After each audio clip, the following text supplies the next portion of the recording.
Good evening everyone. तो भाई आज हम लोगों का टॉपिक क्या रहेगा बच्चा? आज हम लोगों का टॉपिक रहेगा आपका ग्लैंड्स यानी ग्रंथियां। देखो, कोई भी ऐसा एग्जाम नहीं है जहां पर शायद इस टॉपिक से आपका क्वेश्चन नहीं पूछा जाता है। तो पूरा एकदम एक एक पॉइंट हम लोग अच्छे से समझेंगे और होपफुली आपका कोई टेक्निकल गिली सेशन में नहीं है।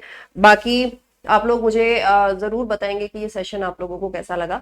ओके, तो ग्लैंड्स बच्चा, यदि मैं आप लोगों से बात करूं, ग्रंथियां हमारे शरीर में, तो बहुत सारे बच्चों को ना ये लगता है कि ग्लैंड्स जो है, ग्रंथियां जो है, ये हमारे शरीर में कुछ अलग से ऑर्गन है या फिर हमारे शरीर में कुछ एक्स्ट्रा पार्ट्स होंगे। क्या? नहीं, हमारे ही शरीर में उपस्थित कुछ ऐसे ऑर्गन जो क्या बच्चा आपका जूस एंजाइम या हार्मोन बनाते हैं। जो क्या करते हैं बच्चा आपका जूस एंजाइम या हार्मोन बनाते हैं, उनको हम लोग क्या बोलते हैं? उनको बच्चा हम लोग आपका ग्लैंड्स बोलते हैं, यानी कि ग्रंथियां बोलते हैं।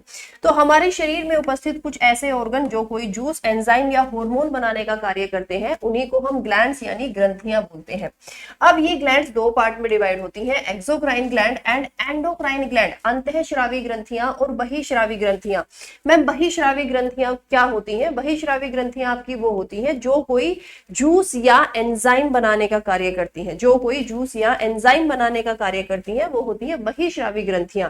क्वेश्चन पूछा जाता है, इनमें से कौन सी ग्लैंड में डक्ट पाई जाती है? क्वेश्चन क्या पूछा जाता है कि इनमें से कौन सी ग्लैंड के अंदर आपकी डक्ट पाई जाती है, यानी कि नली पाई जाती है। तो किसके अंदर बच्चा आपकी डक्ट यानी नली पाई जाती है? Exocrine gland. ये जूस बनाती हैं और इन जूस को एक से दूसरे ऑर्गन तक पहुंचाने के लिए हमें नली की जरूरत होती है। एंडोक्राइन ग्लैंड, एंडोक्राइन ग्लैंड आपकी वो ग्रंथियां होती हैं जो क्या बनाती हैं? आपके हार्मोन बनाती हैं। क्या बनाती हैं बच्चा? आपके हार्मोन बनाती हैं। और हार्मोन बच्चा आपकी वो ग्लैंड है जिनमें कोई नली नहीं पाई जाती, जिसमें आपकी कोई भी डक्ट नहीं पाई जाती है, यानी ये क्या है? ये आपकी डक्टलेस ग्लैंड है। ये क्या है बच्चा? ये आपकी डक्टलेस ग्लैंड है। क्यों? क्योंकि हार्मोन क्या है भाई? बॉडी के अंदर पाए जाने वाले कुछ केमिकल्स हैं और ये केमिकल्स हमारे शरीर में ब्लड के अंदर डायरेक्ट डिसॉल्व हो जाते हैं, यानी कि ये ब्लड के अंदर आपके डायरेक्ट घुल जाते हैं। तो ये क्या है बच्चा? आपके एंडोक्राइन ग्लैंड्स में का कार्य क्या होता है? हार्मोन बनाने का होता है। कौन सी एक्सोक्राइन ग्लैंड है, कौन सी एंडोक्राइन ग्लैंड है, यहां से भी आपके एग्जाम में बहुत बार क्वेश्चन पूछा जाता है। तो कौन सी एक्सोक्राइन ग्लैंड है आपकी?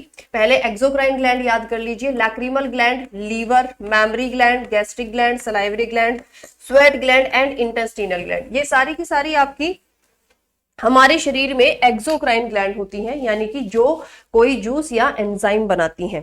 अब ये कहाँ होती हैं और क्या कार्य होती है, क्या कार्य करती हैं? तो लैक्रिमल ग्लैंड हमारी आंखों में पाई जाती हैं, जो टीयर यानी आंसू बनाने का कार्य करती हैं। और एक्सोक्राइन ग्लैंड में सबसे छोटी ग्लैंड है, एक्सोक्राइन ग्लैंड में सबसे छोटी ग्लैंड है। लीवर की यदि बच्चा मैं आपसे बात करूं तो लीवर क्या होता है बच्चा? आपकी हमारे शरीर में क्या बाइल जूस बनाता है, पित्त रस बनाता है। और ये हमारे शरीर की सबसे बड़ी, ये हमारे शरीर की सबसे बड़ी एक्सोक्राइन ग्लैंड होता है। मैमरी ग्लैंड सिर्फ फीमेल में पाई जाती है। क्या कार्य करती है? मिल्क फॉर्मेशन का कार्य करती है, मिल्क फॉर्मेशन का कार्य करती है। गैस्ट्रिक ग्लैंड क्या बच्चा आपका? गैस्ट्रिक जूस बनाती है। गैस्ट्रिक ग्लैंड क्या करती है मैम? ये गैस्ट्रिक जूस बनाने का कार्य करती है। और ये गैस्ट्रिक जूस कौन सा है? तो कौन सा है बच्चा आपका? HCl, हाइड्रोक्लोरिक एसिड को ही हम लोग आपका गैस्ट्रिक जूस बोलते हैं। ओके, चलिए। सलाइवरी ग्लैंड, लारीय ग्रंथियां सलाइवा बनाने का कार्य करती हैं, जो कहाँ? हमारे माउथ यानी मुंह में पाई जाती हैं। स्वेट ग्लैंड्स, पसीना ग्रंथि इनको हम लोग बोलते हैं, या इन्हीं को सेबेसियस ग्लैंड का नाम दिया जाता है। कहाँ पाई जाती हैं? स्किन में पाई जाती हैं और हमारे शरीर में पसीना बनाने का कार्य करती हैं। याद रखेंगे, आपके एग्जाम में बहुत रिपीटेडली ये क्वेश्चन पूछे जाते हैं कि कौन सा एक्सोक्राइन ग्लैंड है और कौन सा एंडोक्राइन ग्लैंड है, बहुत ज्यादा रिपीटेडली। सो इनके नाम, इनका कार्य और ये क्या कहाँ पाई जाती हैं, ये आप लोगों को जरूर अपने दिमाग में रखना है। ओके, इंटेस्टिनल ग्लैंड, नाम से ही पता लग रहा है, इंटेस्टाइन यानी कि हमारी आंतों में पाई जाती है। आंत भी यदि पूछे कौन सी? छोटी आंत। किसमें? आपकी छोटी आंत में। चलिए, इसके अलावा एक्सोक्राइन ग्लैंड मैंने आपको यहाँ पर पूरा पिक्चर के साथ में भी बताया हुआ है, सो एक बार आप इस पर नजर जरूर डालेंगे। अब हम बढ़ते हैं किस पर बच्चा? आपकी एंडोक्राइन ग्लैंड की तरफ। लेकिन उससे पहले जो ऑलरेडी बता चुकी हूँ, सबसे बड़ी एक्सोक्राइन ग्लैंड लीवर है और सबसे छोटी एक्सोक्राइन ग्लैंड आपकी टीयर ग्लैंड है। अब हम बढ़ते हैं किसकी तरफ? आपका एंडोक्राइन ग्लैंड। एंडोक्राइन ग्लैंड यानी अंतःस्रावी ग्रंथियां। तो पिक्चर से ज्यादा अच्छे से समझ में आएगा। हमारे दिमाग में 3 एंडोक्राइन ग्लैंड होती हैं। कौन कौन सी? Pineal, pituitary and hypothalamus. हमारे दिमाग में तीन क्या होती हैं, एंडोक्राइन ग्लैंड होती हैं, पीनियल, पिट्यूटरी एंड हाइपोथैलेमस, जिनके नाम यहाँ पर भी लिखे हुए हैं।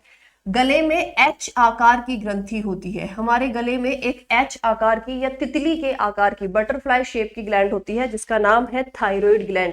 और इसी थायराइड ग्लैंड में साइड में पीछे की तरफ और 4 ग्लैंड होती हैं जिनका नाम होता है पैराथायरॉइड ग्लैंड, जिनका नाम होता है पैराथायरॉइड ग्लैंड। फिर हमारी छाती में एक हड्डी होती है जिसका नाम है थाइमस ग्लैंड, इसका नाम क्या है, थाइमस ग्लैंड। प्लीज इन सब के हिंदी में नाम मत याद करना क्योंकि आपके एग्जामिनर इंग्लिश में ही नाम पूछते हैं। फिर उसके बाद में पैनक्रियाज यानी अग्नाशय, पैनक्रियाज यानी कि अग्नाशय, ये मिश्रित ग्रंथि है बट हम इसको एंडोक्राइन में ही आपका काउंट करते हैं, ठीक है। ऑल्दो ये आपकी मिक्स्ड ग्लैंड है, क्यों, क्योंकि ये जूस भी बनाती है, एंजाइम भी बनाती है और हार्मोन भी बनाती है। इसके अलावा एड्रिनाल अधिवृक्क ग्रंथि, एड्रिनाल अधिवृक्क ग्रंथि, अधिवृक्क ग्रंथि, देखो एड्रेनाल, रेनाल शब्द हम किसके लिए यूज करते हैं, ये जो राजमा शेप है आपकी क्या, किडनी, किडनी के ऊपर अटैच होती है, यहाँ देखो किडनी के ऊपर बच्चा ये आपकी अटैच है, इसीलिए इसको एड्रेनाल यानी किडनी के ऊपर ऐड की गई है एड्रेनाल ग्लैंड। फिर लड़कों में गोनेड्स ग्लैंड्स में लड़कों में होती है क्या बच्चा, आपकी टेस्टिस। लड़के और लड़कियों में सब कुछ सेम होता है, सिर्फ लड़कियों में गोनेड्स ग्लैंड्स बदल जाती हैं क्योंकि लड़कियों में गोनेड्स ग्लैंड्स क्या होती हैं मैम, ओवरी होती हैं। क्या होती हैं बच्चा, आपकी ओवरी होती हैं, यानी कि आपके छोटा सा ये एक माइन्यूट सा डिफरेंस है किसमें, लड़कों के अंदर ग्लैंड में और लड़कियों के अंदर ग्लैंड में। तो endocrine gland, exocrine gland, hopefully आप लोगों को समझ में आया होगा। ओके, होपफुली भाई आप लोगों को यहाँ पर समझ में आया होगा कि एंडोक्राइन ग्लैंड और एक्सोक्राइन ग्लैंड, क्योंकि नाम, इनकी लोकेशन बहुत बार आपके एग्जाम में पूछी जाती है, नाम और लोकेशन बहुत बहुत बहुत बार भाई आप लोगों के एग्जाम में पूछी जा चुकी है। ओके जी,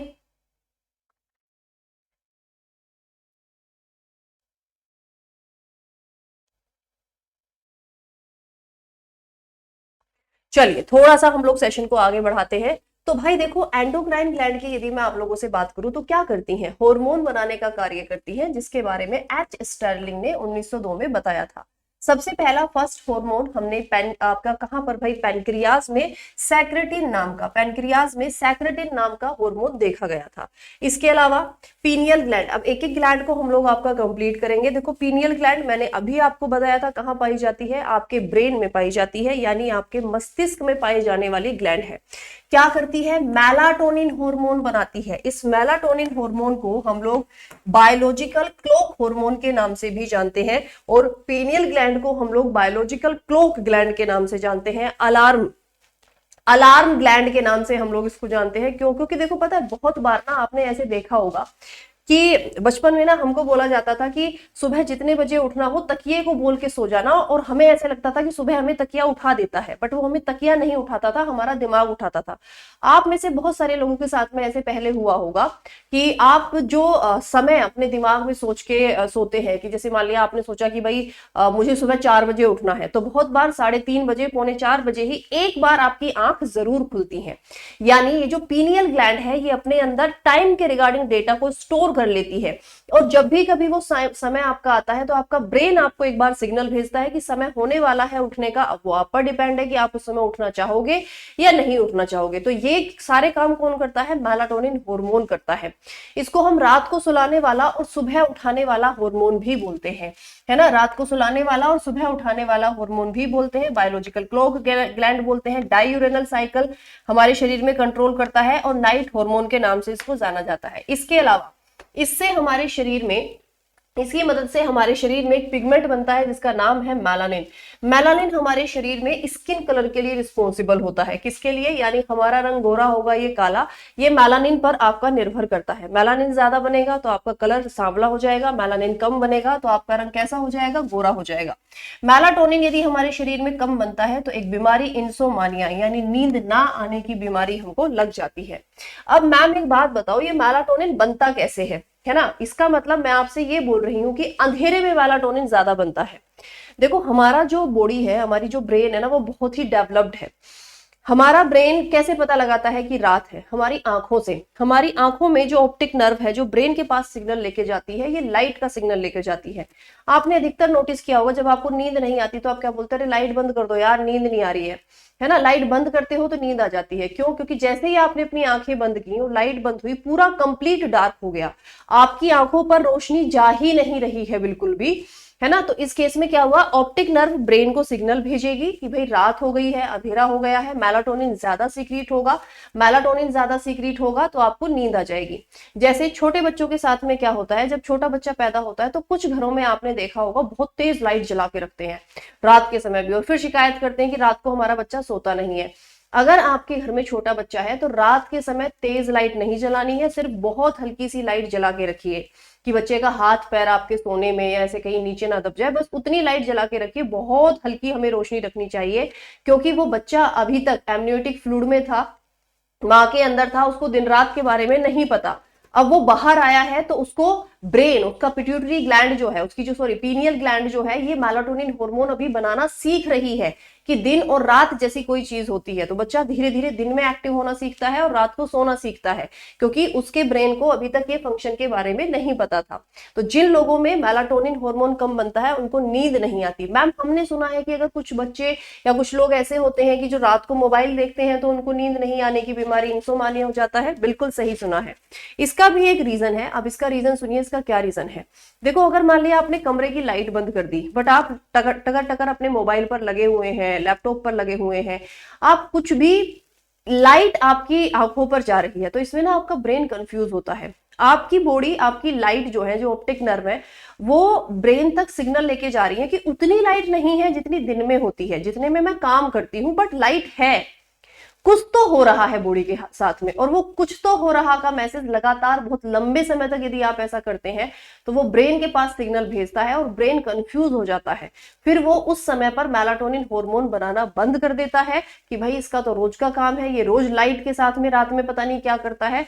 और फिर उसके बाद में धीरे धीरे आपको इंसोमानिया यानी नींद ना आने की बीमारी लग जाती है।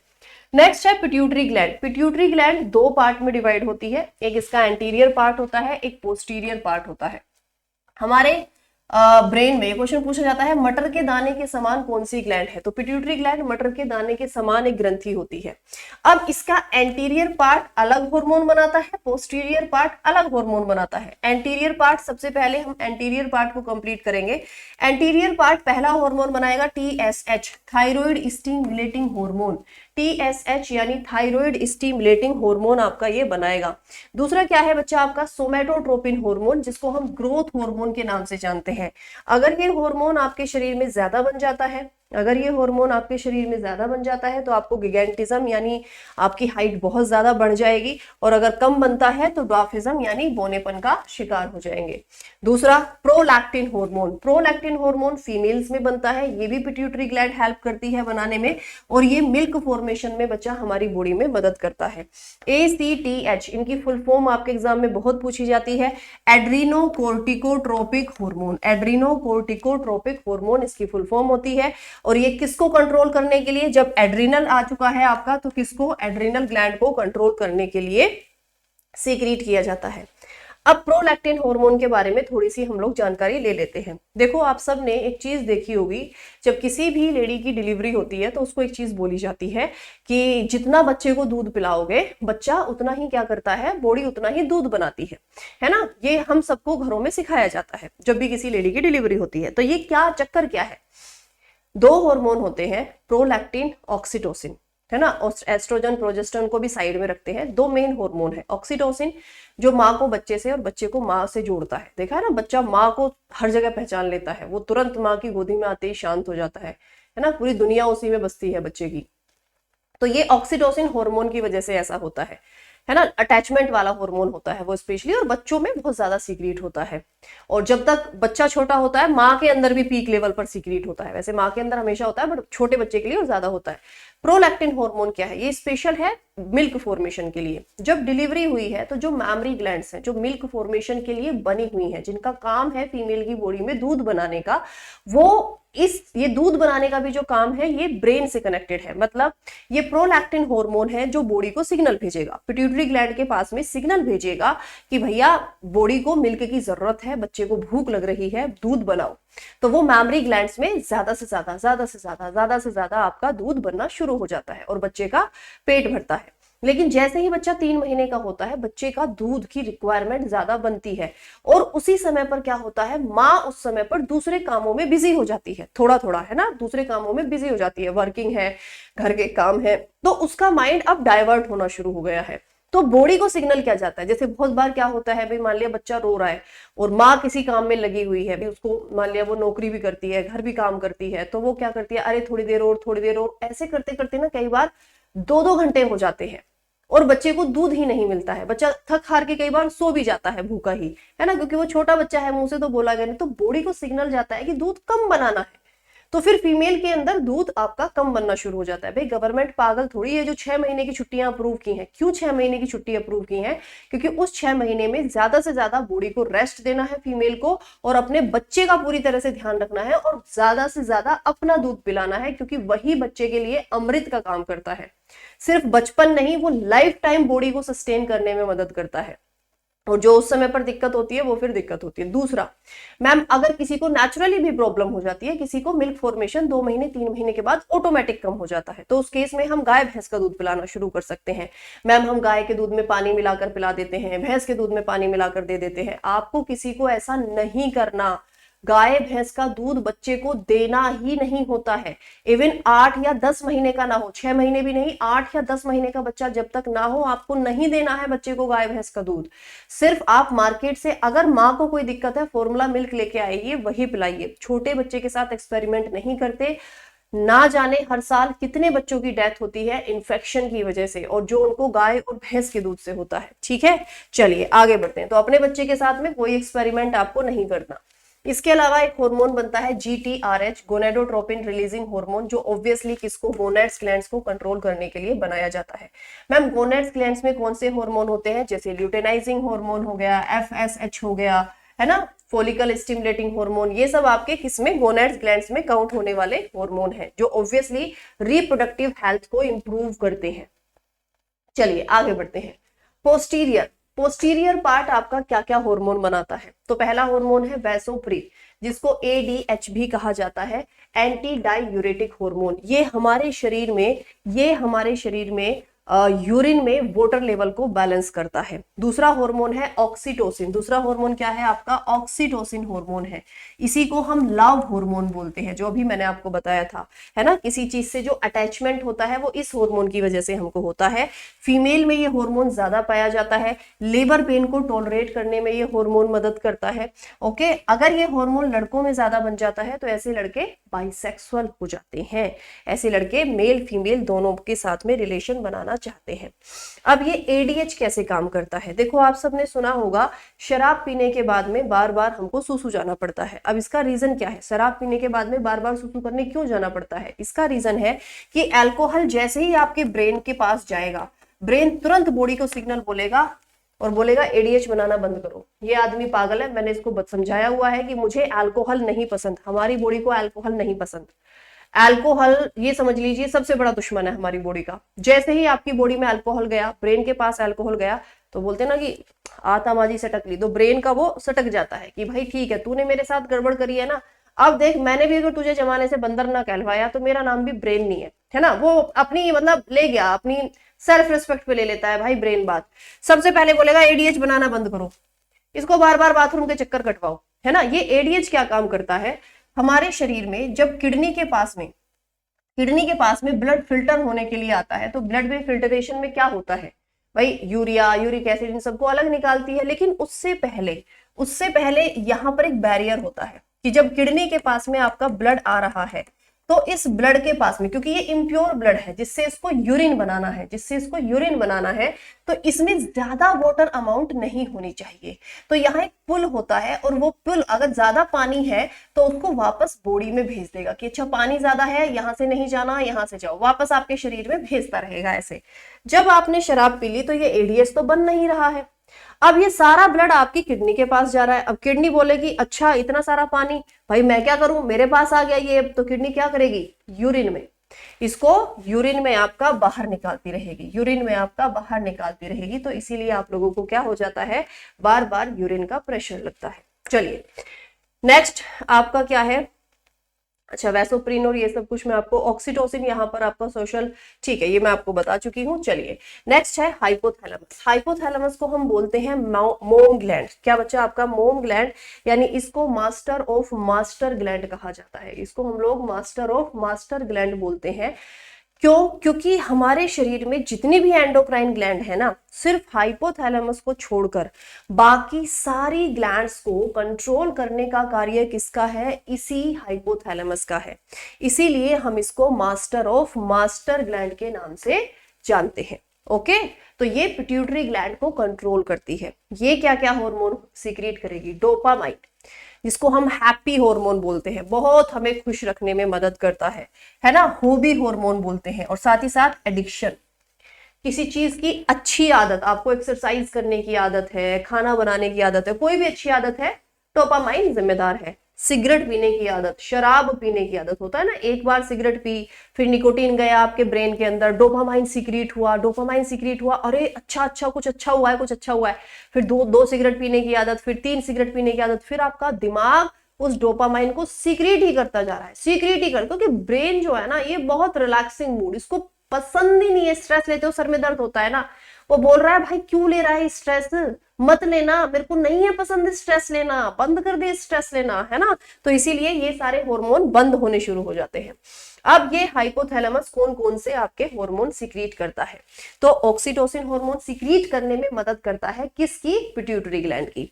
सेरोटोनिन हार्मोन, एक्सरसाइज, जब हम एक्सरसाइज करते हैं हमें रिलीफ फील होता है, बहुत ज्यादा गुस्सा आता है आपको, कई बार स्ट्रेस में होते हो तो क्या सोचते हो, चल यार रनिंग कर लेता हूँ, डांस कर लेता हूँ, एक्सरसाइज करने का मन करता है, अंदर से ही मन करता है, वॉक कर लेता हूँ, जंप कर लेता हूँ। क्यों, क्योंकि सेरोटोनिन आपका सीक्रेट होता है, और सेरोटोनिन हमारी बॉडी को हेल्प करता है खुश रहने में। Endorphin hormone, endorphin hormone endorphin hormone भी आपका किससे होता है, एक्सरसाइज से आपका ज्यादा। अगर सेरोटोनिन और एंडोर्फिन की मैं बात करूं तो एंडोर्फिन स्पेशल होता है किसके लिए, एक्सरसाइज के लिए। सेरोटोनिन क्या होता है, आपने हल्का फुल्का एक्सरसाइज किया तो खुशी का अनुभव आपकी बॉडी में ऐड करता है। और जो एंडोर्फिन हार्मोन है, ये एंडोर्फिन हार्मोन स्पेशल एक्सरसाइज के समय पर सीक्रेट होता है, जो रिलैक्स यानी बॉडी को काम करता है। ठीक है, बॉडी को एक तरह से मतलब आपको काम डाउन करने का होता है ना, बहुत बार एक्सरसाइज करने के बाद में आपको फिर नींद भी आ गई, फिर आप अगले दिन उठे तो आपको अच्छा फील हो रहा है, तो ये एंडोर्फिन हार्मोन होता है। डोपामाइन हार्मोन जो मैंने अभी आपको बताया, ये किसी भी चीज से आ जाता है। डोपामाइन हार्मोन, तुम्हारा आइसक्रीम खाने का मन है, तुमने आइसक्रीम खा ली, अरे यार बड़ा अच्छा लग रहा है आइसक्रीम खा ली, अरे यार सर्दी जाती हुई है मम्मी, फिर गर्मियां आ जाएंगी, फिर तुम बोलोगी गर्मी में पकोड़े नहीं बना रही हूँ, एक काम करो आज चाय और पकोड़ा बना दो, है ना, चाय पकोड़ा खा लिया, तुम्हारा मन था, डोपामाइन सीक्रेट हो जाएगा। ये किसी भी चीज से सीक्रेट हो जाता है, जो भी चीज तुम्हें पसंद है, देख ली, खा ली, ये सीक्रेट हो जाएगा। ठीक है, ऐसे समझ लो इसको आप। नेक्स्ट है आपकी क्या, कौन सी भाई, आपकी थायराइड ग्लैंड। थायराइड ग्लैंड कहाँ, अभी बताई थी, गले में पाई जाती है ना, हमारे गले में पाई जाती है, थ्रोट में। वजन होता है 300 से 400 ग्राम। कौन सा हार्मोन बनाती है, थायरोक्सिन हार्मोन, और एक और हार्मोन बनाती है कैल्साटोनिन। इसमें 98% बनता है आपका थायरोक्सिन हार्मोन और 2% बनता है कैल्साटोनिन हार्मोन। ये कैल्साटोनिन हार्मोन क्या करता है, देखो अगर आपके ब्लड के अंदर एक्स्ट्रा कैल्शियम हो जाए तो इस एक्स्ट्रा कैल्शियम की ब्लड को जरूरत नहीं है, क्योंकि अगर ब्लड के अंदर एक्स्ट्रा कैल्शियम है तो ब्लड क्लोटिंग होनी शुरू हो जाएगी। तो इस एक्स्ट्रा कैल्शियम को ये कहाँ पहुंचाता है, इस एक्स्ट्रा कैल्शियम को ये बोन्स के पास पहुंचाता है। किसके पास पहुंचाता है, ये बोन्स यानी हड्डियों के पास पहुंचा देगा, और हड्डियों को तो कैल्शियम की जरूरत है ही, उनको तो कितना भी दे दो। अब ये जो आपकी थायराइड ग्लैंड है ना, ये 2 लोब में डिवाइडेड है, ये आपकी 2 लोब में डिवाइडेड है ना, L1 L2 इस तरह से करके इसमें आपके 2 लोब पाए जाते हैं। और इन दोनों लोब के बीच में एक चैनल होता है, एक पतली सी लाइन, एक पतला सा चैनल है, जिसके लिए क्वेश्चन पूछा जाता है कि इस चैनल का नाम क्या है, इस्थमस। इसको हम क्या बोलते हैं, इस्थमस। इनमें से कौन सी सेल्स हैं जो थायराइड ग्लैंड में पाई जाती हैं, फॉलिकल थायराइड सेल्स पाई जाती हैं, जो इसको शेप, साइज, इन सब को मेंटेन करने में मदद करती हैं। और इसके अलावा भाई आपका क्या, कौन सा प्रोटीन पाया जाता है? थायरोग्लोब्यूलिन प्रोटीन पाया जाता है, थायरोग्लोब्यूलिन प्रोटीन पाया जाता है। कौन सा अमाइनो एसिड पाया जाता है? तो टायरोसिन अमाइनो एसिड पाया जाता है, टायरोसिन अमाइनो एसिड आपका पाया जाता है थायराइड ग्लैंड के अंदर। अब ये जो आपका हार्मोन बनता है ना थायरोक्सिन, ये एक्चुअली दो हार्मोन से मिलकर बना है, T3 एंड T4, बट हम इसको कंबाइन एक ही नाम देते हैं, थायरोक्सिन हार्मोन। ठीक है, थायरोक्सिन हार्मोन का। चलिए, तो टायरोसिन अमाइनो एसिड कैसे बनता है भाई? आपका टायरोसिन अमाइनो एसिड या T3 जो आपका बच्चा हार्मोन है, ये कैसे बनता है? टायरोसिन अमाइनो एसिड हो गया, और इसमें अगर आयोडीन आके ऐड हो जाए, क्योंकि आपको पता है कि हमारे शरीर में ना इस थायरोक्सिन हार्मोन को बनाने के लिए आयोडीन बहुत जरूरी है, और अगर आपके शरीर में आयोडीन की कमी है तो आपको कौन सा गोइटर रोग हो जाता है, आपको कौन सा बच्चा घेंगा रोग हो जाता है, आपको गोइटर यानी आप लोगों को घेंगा रोग हो जाता है। क्लियर? तो टायरोसिन अमाइनो एसिड में जब आयोडीन के 3 मॉलिक्यूल आकर ऐड हो जाएंगे तो इसको हम बोलते हैं ट्राईआयोडोथायरोक्सिन, ट्राईआयोडोथायरोक्सिन या T3। अगर अमाइनो एसिड में 4 आयोडीन के मॉलिक्यूल आकर ऐड हो जाते हैं तो बोलते हैं टेट्राआयोडोथायरोक्सिन, और इन दोनों को कंबाइन करके बोल दिया जाता है थायरोक्सिन हार्मोन। इसीलिए हमारी बॉडी के लिए आयोडीन बहुत ज्यादा जरूरी है।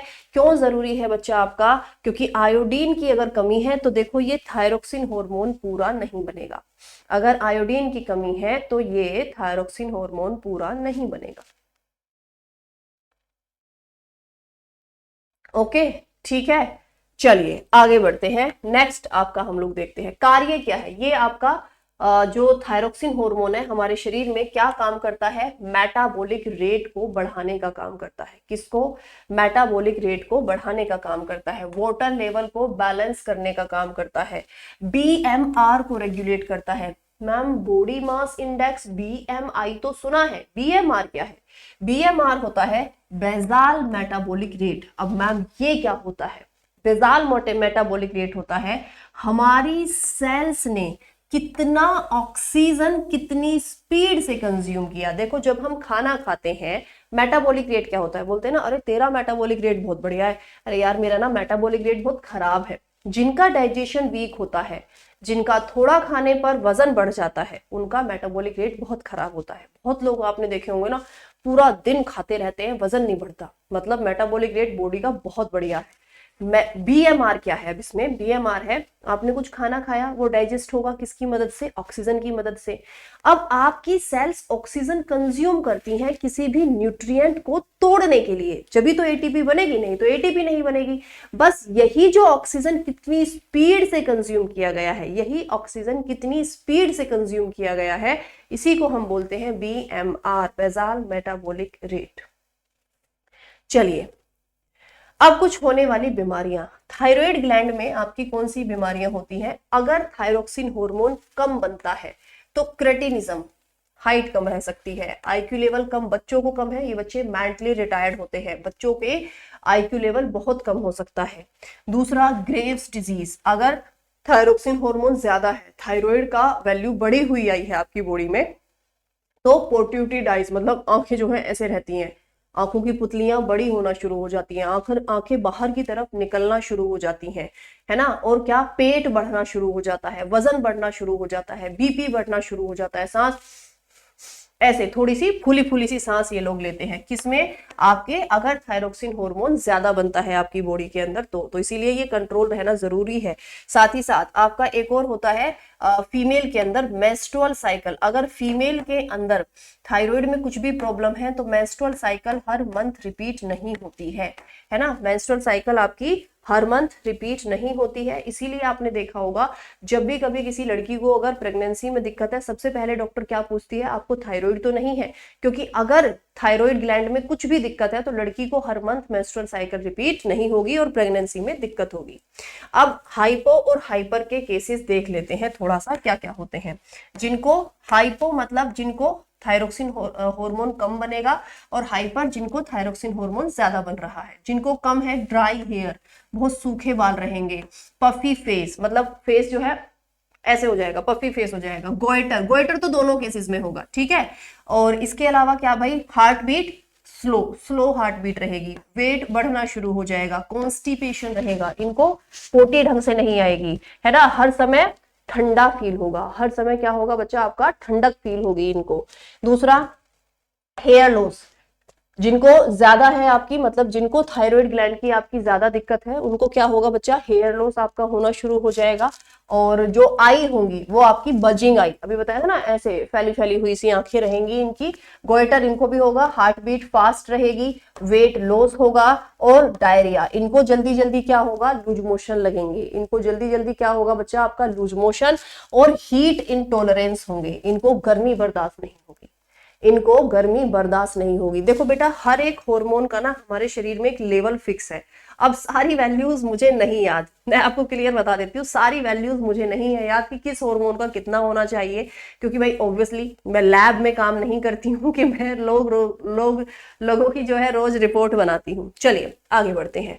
नेक्स्ट है आपका पैराथायरॉयड ग्लैंड। पैराथायरॉयड ग्लैंड क्या करता है, पैराथायरोक्सिन हार्मोन कहाँ पाया जाता है, थायराइड ग्लैंड में, साइड में पीछे की तरफ, ये रही 4 ग्लैंड होती हैं बैक व्यू में। तो पैराथायरोक्सिन हार्मोन बनाता है ये। अब ये पैराथायरोक्सिन हार्मोन क्या करता है, देखो कैल्साटोनिन अभी बताया, याद होगा ना, कैल्साटोनिन क्या कर रहा था, ब्लड के अंदर एक्स्ट्रा कैल्शियम है तो उसको हमारी हड्डियों तक पहुंचा रहा था। तो ये जो बच्चा आपका क्या है, पैराथायरोक्सिन हार्मोन है, ये क्या काम करता है, पैराथायरोक्सिन हार्मोन, यदि हमें चोट लग जाए, कुछ भी हो जाए, अचानक से हमारे ब्लड को कैल्शियम की जरूरत पड़ जाए, या हमारे खून में कैल्शियम लेवल कम है, तो तब क्या करता है, हमारी हड्डियों से कैल्शियम को हमारे ब्लड तक पहुंचाता है, हमारी हड्डियों से कैल्शियम को हमारे ब्लड तक पहुंचाता है। इसीलिए हम इसको काउंटर एक्ट हार्मोन के नाम से जानते हैं। ये कैल्साटोनिन के लिए काउंटर एक्ट हार्मोन यानी उसके अपोजिट कार्य करता है। चलिए अगली है मिक्स्ड ग्लैंड, जिसको हम पैनक्रियाज यानी कि मिश्रित ग्रंथि बोलते हैं। क्यों, अभी बताया था, क्योंकि ये आपकी जूस एंजाइम और हार्मोन बनाती है, ये जूस एंजाइम और हार्मोन तीनों बनाती है। इसको किसने खोजा था, इसकी खोज की थी लैंगरहैंस ने।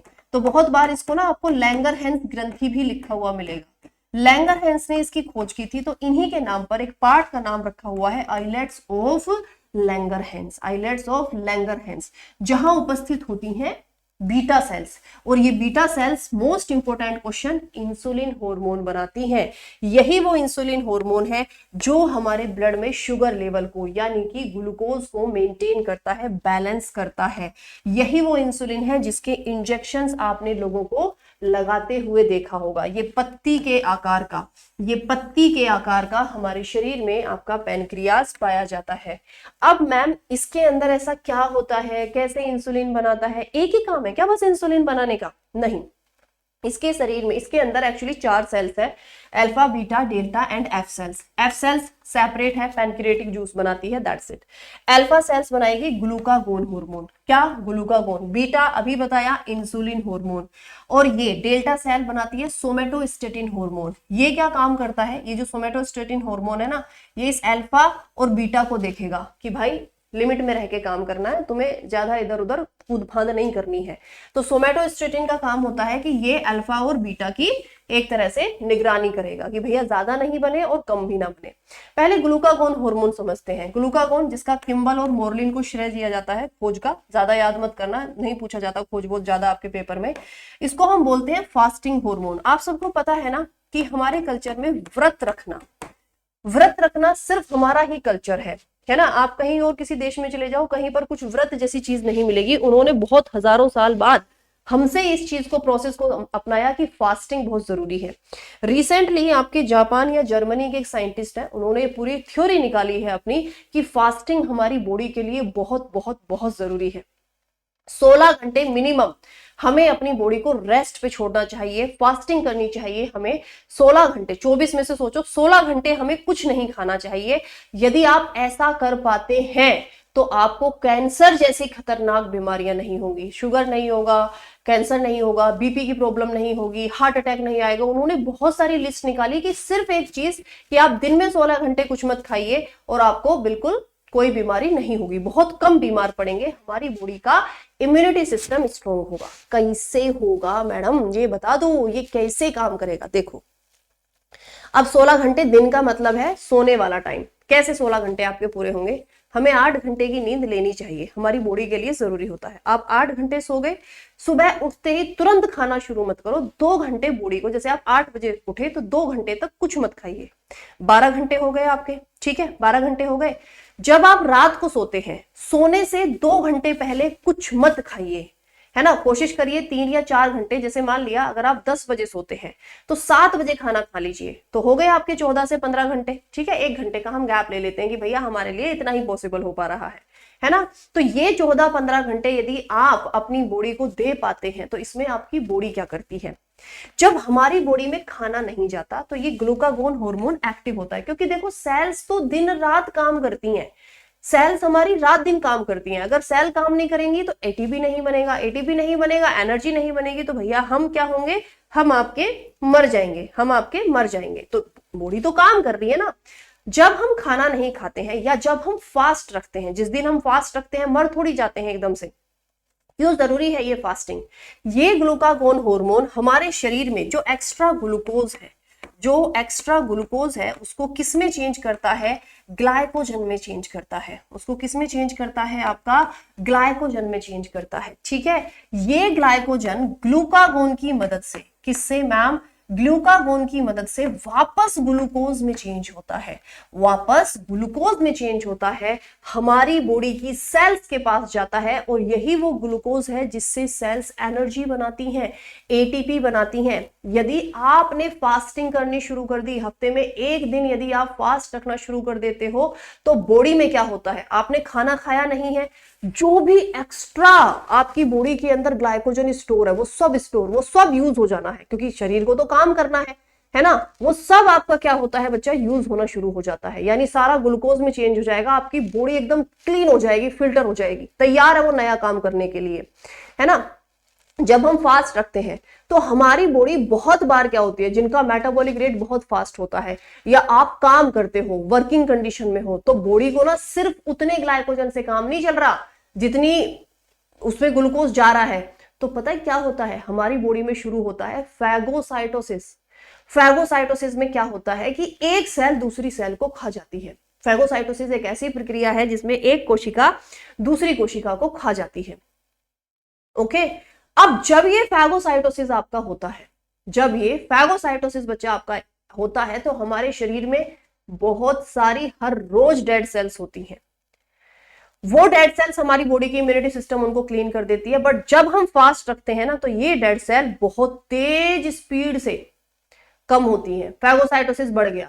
जिन जिन कोशिकाओं को ज्यादा काम कर रहा है वो सब डेड सेल्स को खाई जा रही है, उनको अपने आप को जिंदा रखना है। हमारे अंदर एक लड़ाई चल रही है कि मैं जिंदा रहूंगी, मैं जिंदा रहूंगी, मैं जिंदा रहूंगी, और उसमें बहुत बार कैंसर जैसी खतरनाक सेल्स भी हमारी बॉडी खा जाती है। तो इसलिए फास्टिंग जरूरी है, और इसीलिए फास्ट हमें करना चाहिए। आप हफ्ते में 1 दिन, कोई भी दिन डिसाइड कर सकते हैं। It nots about culture and religion, it's all about science. ये साइंटिफिक आपकी थ्योरी प्रूफ हो चुकी है, आप गूगल पर सर्च कर लेना, आपको वहां पर सारी की सारी चीजें दिख जाएंगी, साइंटिस्ट का नाम आ जाएगा।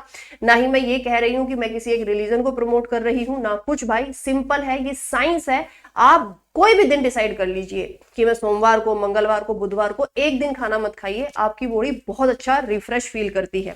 ओके जी, अब आते हैं बीटा सेल्स पर।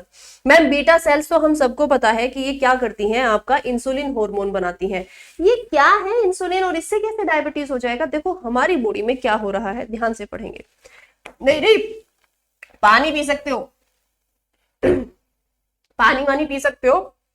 लाइट खाना खाना है, फास्टिंग का मतलब बिल्कुल भूखे नहीं रहना, उससे आपका बीपी फ्लक्चुएट हो जाएगा। आपको क्या करना है, बहुत लाइट खाना खाना है, सैलेड खा लो। जैसे मुझे बीपी लो की प्रॉब्लम है, मैं अगर फास्ट रखती हूँ तो मुझे नमक खाना ही पड़ेगा, मैं नहीं नमक खाऊंगी तो मैं बेहोश हो जाऊंगी। तो वो कंडीशन आप जानते हो आपकी, है ना। तो मुझे फास्ट तो रखना है, मुझे हैवी चीज नहीं खानी है, कुछ तला हुआ नहीं खाना है, बॉइल्ड खाना खाना है। जैसे बॉइल्ड आलू खा लीजिए, है ना, कुछ भी ऐसे खा लीजिए। अनाज, जैसे हमारे रिलीजन में क्या है, हमें अनाज छोड़ना होता है 1 दिन के लिए, कि हम कोई भी अनाज नहीं खाएंगे। ऑल्दो आजकल फास्ट को ना त्योहार बना लिया है। आजकल फास्ट में क्या है, हम लोग पूड़े पकोड़े, है ना, ये सब बनाना शुरू कर दिया है हमने फास्ट में। तो वो कोई फास्ट नहीं है, वो कोई फायदा ही नहीं है आपकी बॉडी को ना। फिर फास्ट का मतलब है आप हल्का खाइए, दिन में 1 टाइम खाना है और वो हल्का खाना है। उसमें आपको नमक अच्छा लगता है नमक खा लीजिए, मीठा अच्छा लगता है मीठा, बट हाँ अगर आपको डायबिटीज है या आपके घर में किसी को डायबिटीज है उसको फास्टिंग करना मना है। डायबिटीज वाले को फास्टिंग नहीं करनी होती। क्यों नहीं करनी होती अभी बताती हूँ। देखो होता क्या है हमारे शरीर में, ये है आपकी कोई आर्टरी, कोई ब्लड वेसल है, ऐसे समझो इसमें आपका क्या है भाई, ब्लड फ्लो कर रहा है, ये ब्लड के लिए बनी है। अब इसी में हमारा ग्लूकोज है, इसी में हमारा क्या है, ग्लूकोज ऐसे फैला पड़ा है। ये ग्लूकोज का काम क्या है, इस ग्लूकोज को पहुंचना है सेल्स के पास, ठीक है। अगर आप एक्सरसाइज करते हो, आपकी बॉडी ढंग से काम करती है, तो इस ग्लूकोज को इंसुलिन आएगा, पेनक्रियाज भेजेगा किसको, इंसुलिन को। इंसुलिन देखेगा हाँ भाई यहाँ क्या कर रहा है, तू यहाँ क्या कर रहा है भाई, ये ब्लड फ्लो करने के लिए बनी है, तू क्यों फैला पड़ा है यहाँ पे, तू क्यों अपने हाथ पैर फैलाए बैठा है। ये इसको किसके पास भेजेगा, सेल्स के पास।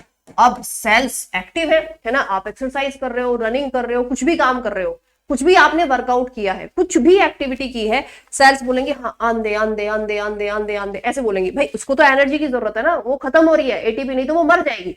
अगर उसको एनर्जी नहीं मिली तो सेल खत्म हो जाएगी ना, उसको अपने आप को जिंदा रखना है। ग्लूकोज आया वो आंदे आंदे करेगी और इसको यूज कर लेगी। लेकिन अगर आप इनएक्टिव हैं, आप बिल्कुल फिजिकल एक्सरसाइज नहीं करते हैं, कोई आपकी बॉडी में मूवमेंट नहीं है ना, हर समय बेड पर पड़े रहने की आदत है, तो आपका ये ग्लूकोज गया सेल के पास में, आपका ये ग्लूकोज गया सेल के पास, सेल इसको लात मार देगी।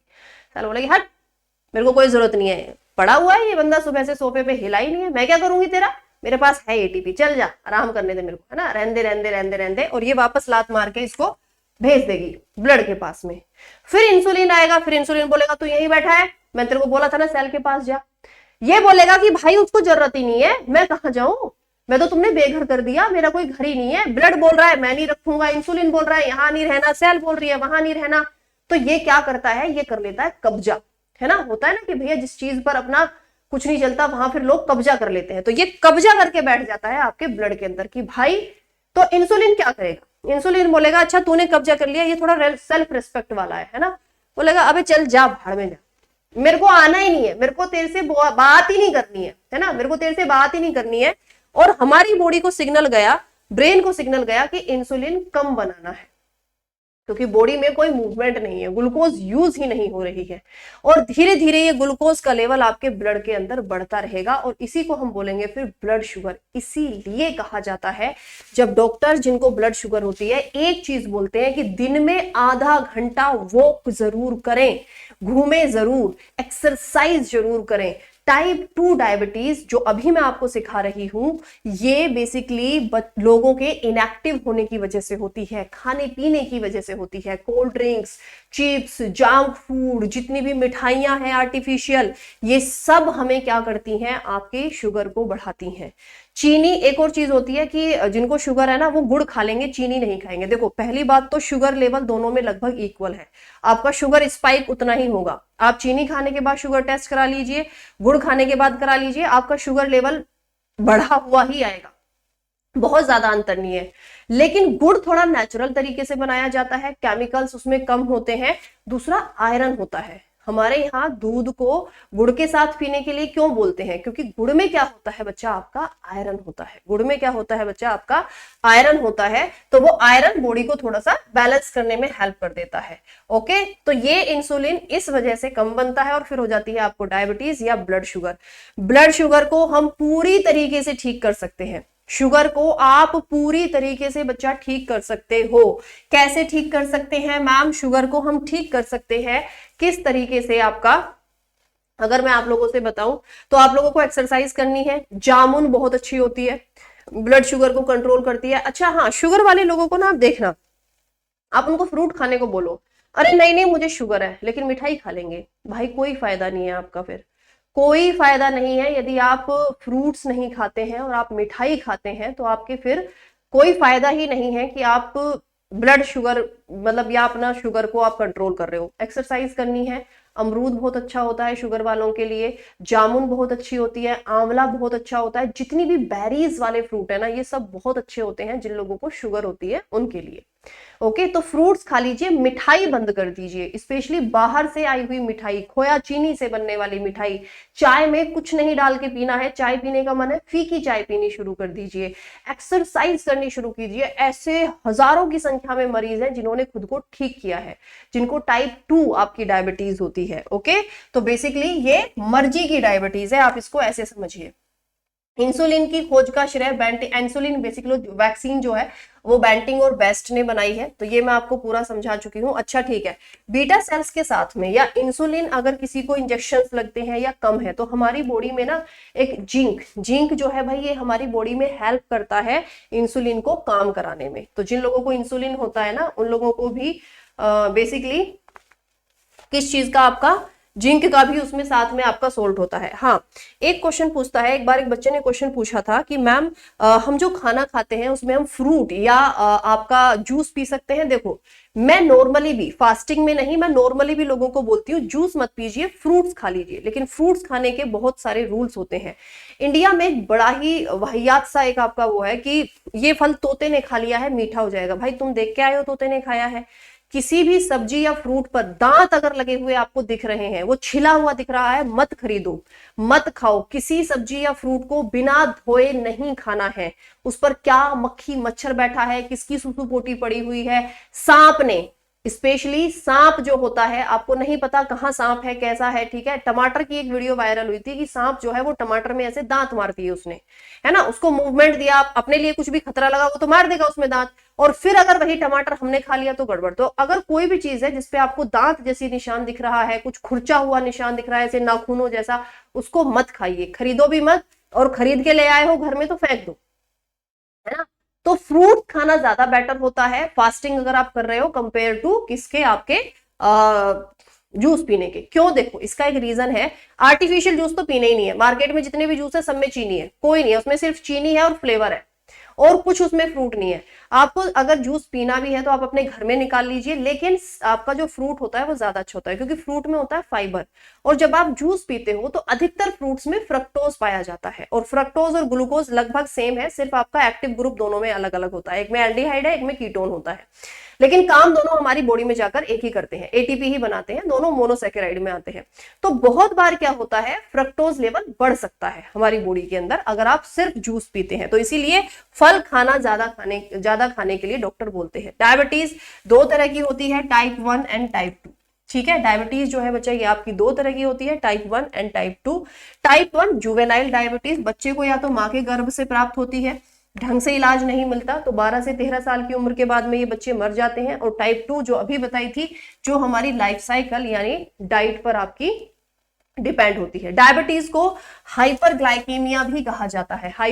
हाइपरग्लाइकेमिया मतलब ग्लूकोज लेवल हमारी बॉडी में आपका बढ़ गया है। शुगर लेवल, फास्टिंग लेवल, खाली पेट 70 से 90 ठीक होता है, खाना खाने के बाद 150 से 170 जा सकता है। अगर 200 के पार गया है तो आपको डायबिटीज है, आपको शुगर है, आपको मीठा खाना कुछ समय के लिए बंद करना होगा। 250 आ गया तो राम भरोसे हो, फिर आप राम भरोसे हो। जैसे ही 250 शुगर पहुंचेगा ना, फिर तुम्हें कोलेस्ट्रॉल भी हो जाएगा, बीपी भी हो जाएगा, डॉक्टर हार्ट अटैक का रिस्क भी बता देगा, सब रिस्क पे आ जाएगा फिर तुम्हारा। तो ये आपका शुगर लेवल यहाँ पर मैंने आपको बता दिया। ओके, ठीक है जी।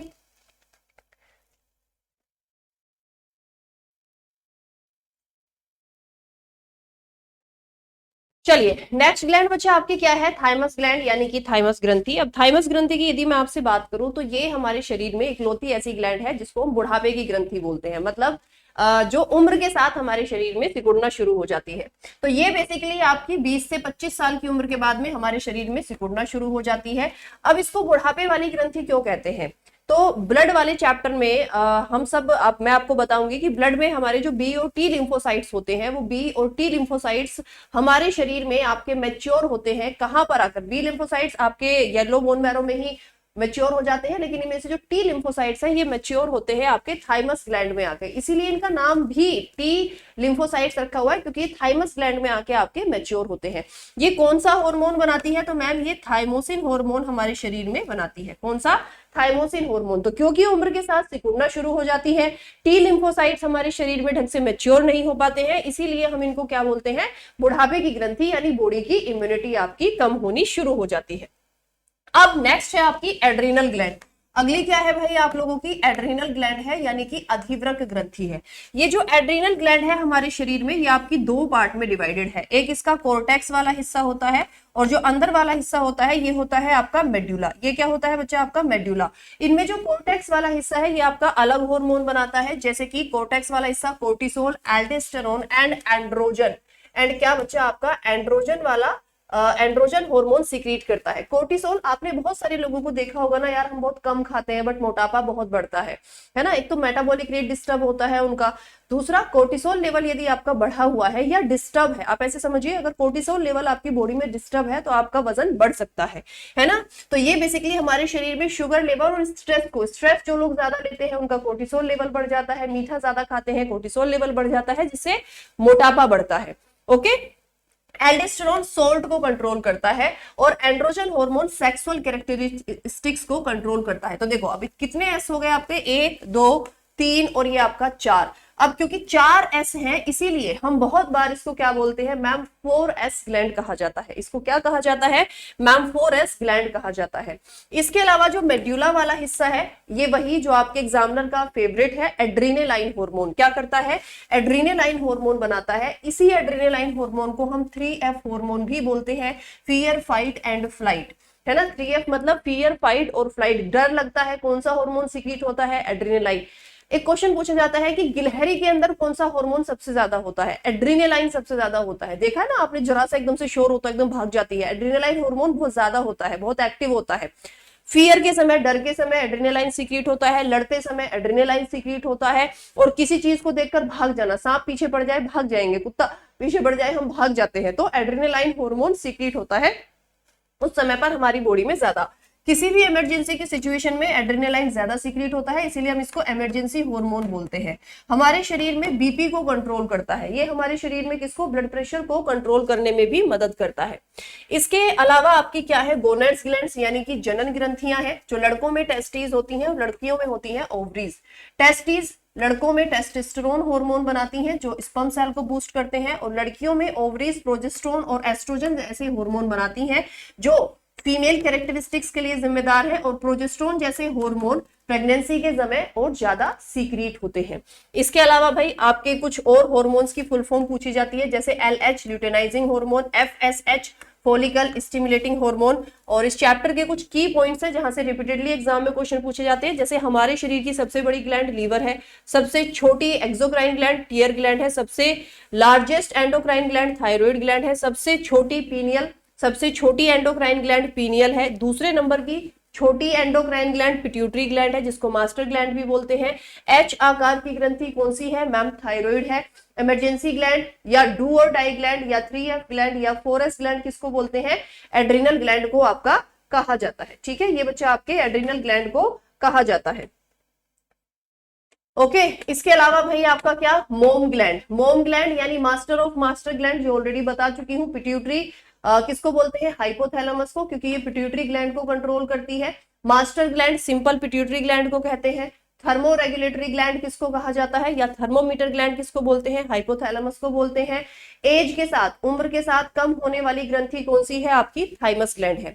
भाई मेरी तरफ से ये चैप्टर आपका यहाँ पर कंप्लीट हो जाता है, तो मैं उम्मीद करती हूँ कि आपको ये सारी जानकारी बहुत अच्छी लगी होगी। सो अब आप लोग यदि इसी तरह की जानकारी डिटेल में और ज्यादा डिटेल में हमारे साथ पढ़ना चाहते हैं तो आप सिंपल हमारे पेड क्लासेस के साथ में जुड़ेंगे। आप सिंपल PW की एप्लीकेशन को डाउनलोड करेंगे और PW की एप्लीकेशन को इसी तरह की जानकारी के लिए आप सिंपल PW की एप्लीकेशन को डाउनलोड करेंगे, और ये बैच आपको बिल्कुल एकदम लोवेस्ट प्राइस पर, मिनिमम प्राइस पर है।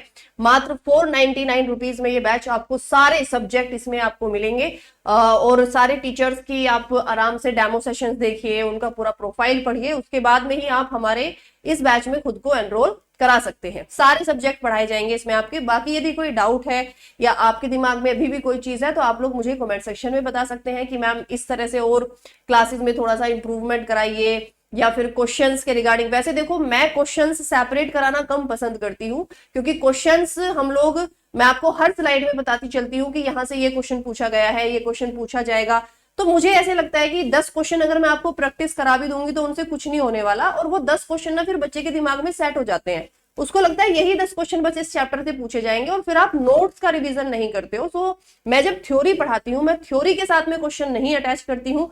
वो मेरा अपना एक फंडा है, फिलोसफी है, जो बच्चों के लिए बहुत यूजफुल आपकी एक तरह से साबित होती है। आप खुद इस चीज को सोच के देखिए, अगर मैंने क्वेश्चन अटैच कर दिए, मान लिया मैंने 20 क्वेश्चन इस चैप्टर के आपको दे दिए, आप जब रिवीजन करोगे ना तो आप सिर्फ वो 20 क्वेश्चन पढ़ोगे, क्योंकि आपके पेपर में आना है एमसीक्यू, तो आपको लगेगा बस ये क्वेश्चन कर लेता हूँ, थ्योरी की जरूरत नहीं है। और अगर बीच में से कहीं से आपको क्वेश्चन पूछ लिया तो फिर वो आपको आएगा नहीं, तो इसीलिए मैं आपको क्वेश्चन अटैच नहीं करके देती हूँ।